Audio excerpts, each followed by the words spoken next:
What's up, guys? This is Richard from A Man About Style, and today we're gonna go over the bar cart essentials, but we have a special guest to help us with that. I am here with... My name is Anthony Jr. I'm the founder of Laidbackallure, which is a lifestyle and hospitality collective, and also the founder of Cognac Smalltalk, which has been my media platform. I'm giving ode to cognacs and different type of bar essentials and cigars and all that good stuff. For us noobs that are out there, what are the essentials when I'm trying to get started with a bar cart? Like, let's start with the cart.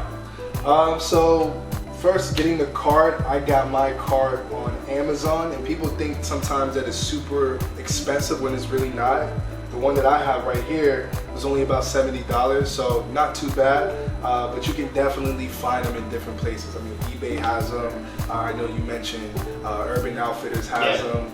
There's a whole bunch of different places. You know, Target. Yeah, Target, yeah. No matter what your budget is, yeah. You know, those are some good places to start looking for a bar cart. I think the main thing is you just don't want something, even if it is vintage, just make sure it's not rickety, because you don't want all of your glassware to all of a sudden break because it's an antique. Yeah, exactly, exactly.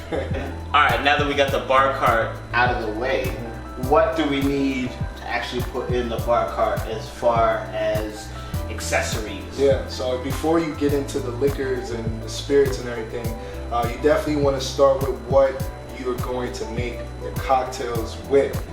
So the most basic one is the shaker. Now the shaker is going to have, you want to check that out real quick? Yeah. The shaker is going to have, of course, a top, and the top has a strainer. So it's like it's easy for you to put whatever you need in there, and then you shake it up, and then you use a strainer to pour it into whatever glassware you choose. From there, there's a jigger behind there, and that's that allows you to be able to measure out your spirits, measure out what you're gonna put into the cocktail. Some people call it like a small measuring cup or whatever, but the real term is a jigger. So you'll use that. Sometimes if you're not going to shake the cocktail, some people actually prefer to stir. So you use this one and kind of like get one of those bigger glass. Oh, it's actually right over here. But you get one of those glass, you kind of like stir up your cocktail and kind of go with that. Here's another strainer, just in case if you don't have the top to the shaker, you can use a strainer to kind of like pour into your cocktail. And then there's some people that like to have like fruit puree and kind of like to actually mash down some of the juices from fruits into their cocktails. And this is where this kind of comes in handy. I don't use this too much, but whenever I kind of like make some more fruitier drinks, I'll kind of like use this. So having these things kind of like make everything, you know, worthwhile, makes it easier for you to make your cocktail. So that would kind of be your basics that you need to have. Exactly. I can't have a bar cart without them. Yeah, exactly. So then, what about glassware? What kind of glasses do I need to have when it comes to, you know, a bar cart? Yeah. So for me, my go-to is a whiskey glass.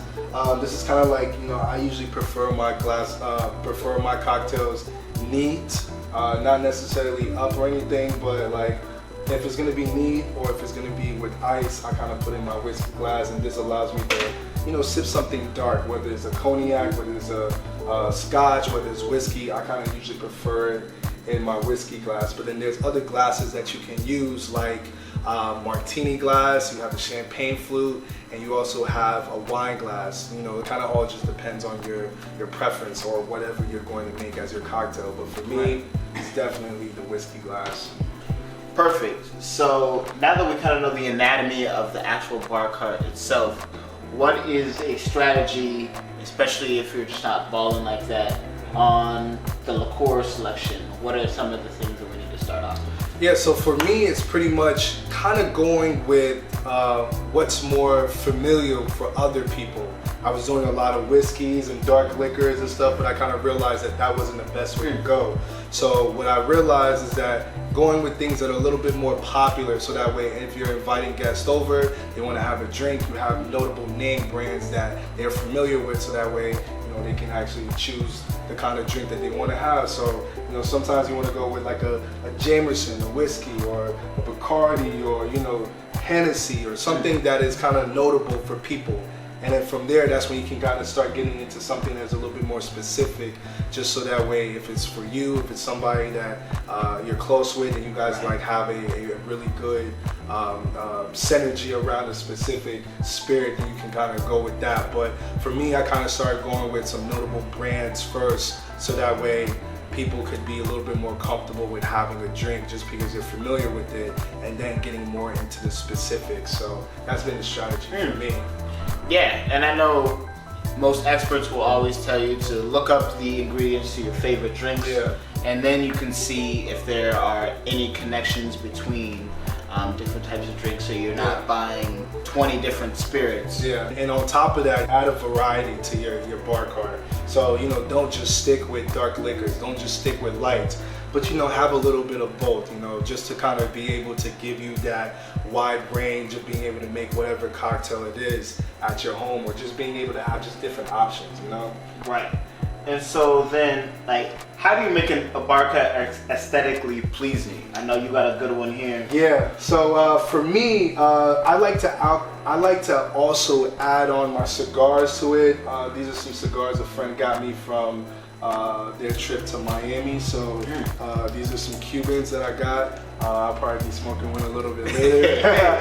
But doing that, I also have a decanter here, which is where I put a little bit more of my premium spirits in here. So nothing that's bottom shelf. I mean, we don't really buy bottom shelf. Don't do that. But we usually will put like our premiums, our really great tasting spirits inside there, just to know that this is something that no matter what it is, no matter what brand it is, handle it with care, sip it with care. You don't got to take crazy shots with it, but just know that this is something that is a little bit more of higher value. So those are the type of things I like to add. I'll have my ashtray on there. I'll also add the cutter for the cigars, and adding a little bit more flavor, just things that I add a little bit more decorative for it. So that's kind of like what I like to do.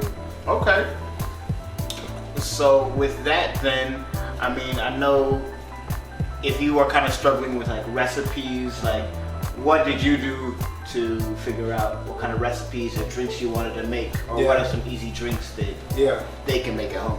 Yeah, so I would say what the best thing is, like, how sometimes you'll go to a bar and something quick and easy is kind of like that tequila pineapple or vodka cranberry or Jack and Coke.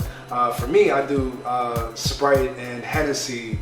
Those are something that's quick and easy. That cocktail I kind of call as a dirty Sprite. So those are some quick and easy ones to make. It doesn't take too much effort. You kind of you'll pour your spirit of choice as needed, and then of course add on the juice or the soda or whatever. And those are super easy. But then if you want to get a little bit more advanced and adding liqueurs, some easy ones to make are Negronis or Manhattan or an old fashioned.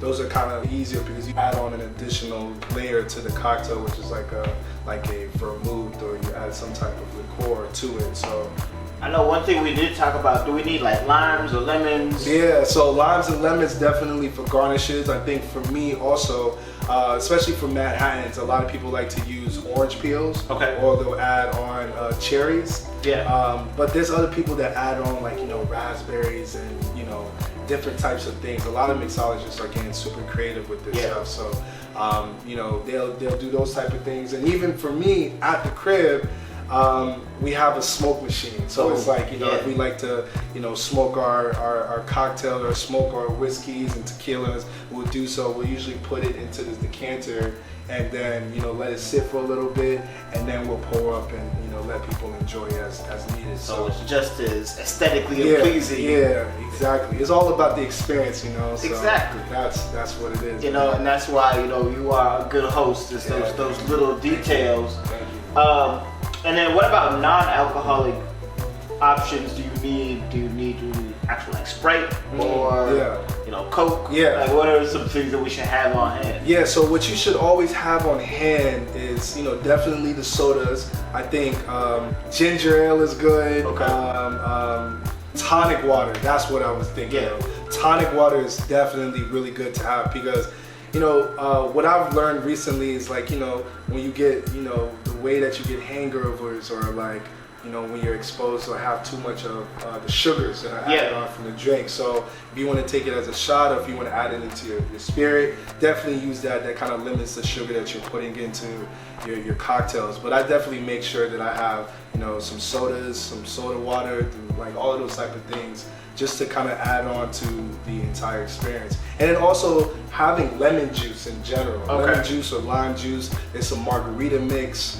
Also having some simple syrup, just anything that is going to be an enhancement for the cocktail. Those are the things that you want to add. It doesn't have to be, you know, like you mentioned, alcoholic based, but you know, something that's just going to kick in a little bit more flavor. Okay, I know not all of us are gonna go out and invest in the bar cart right away. What's a great way to make cocktails, you know, at home without an actual bar cart? I'm so glad that you asked.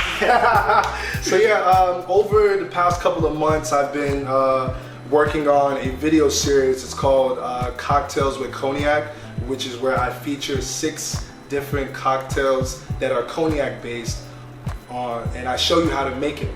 And with that being said, I've been releasing these videos, and like any cocktail that I make, I give you guys the opportunity to be able to make that at home. So this is just a holiday box that I have. This just includes the coasters and shaker in here, but then the OG box itself has pretty much the coaster, the shaker, but it also includes all of the things that you need to make the recipe or make the cocktail. So all you have to do is just add your own cognac to it, but it includes the simple syrups, the juices, things of that nature. So it makes it a little bit easier for you for doing that, and you know, it pretty much makes cocktails for like 2 or 3 depending on your pours. So that's what I would say would be the best option. I mean, there's also definitely different cocktail kits that are more available that may give you more things, like adding, you know, the jigger, adding a strainer, etc., etc. But I think personally, this is the best choice to go with. You know, that's right.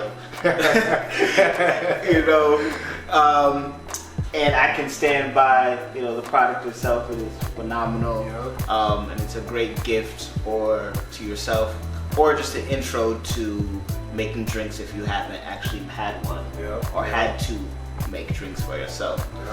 And you know, kind of with that, 2 other resources that you can try out are the books Shake, Stir, Sip, or the Bartender's Manual, and those are all going to have recipes and just kind of give you more insight into the science of mixology.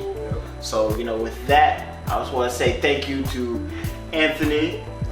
Where can people find you? Man, you can find me on Twitter, Instagram, YouTube, all of that type of stuff. This, you know, Rich is gonna put all that stuff right over here at the bottom for you, just to kind of save me some time on where to be at. But definitely check all of those platforms out. My website kind of shows pretty much everything that I've been working on, and you know, you follow those things and kind of stay tuned for what I got in the future. So, for sure.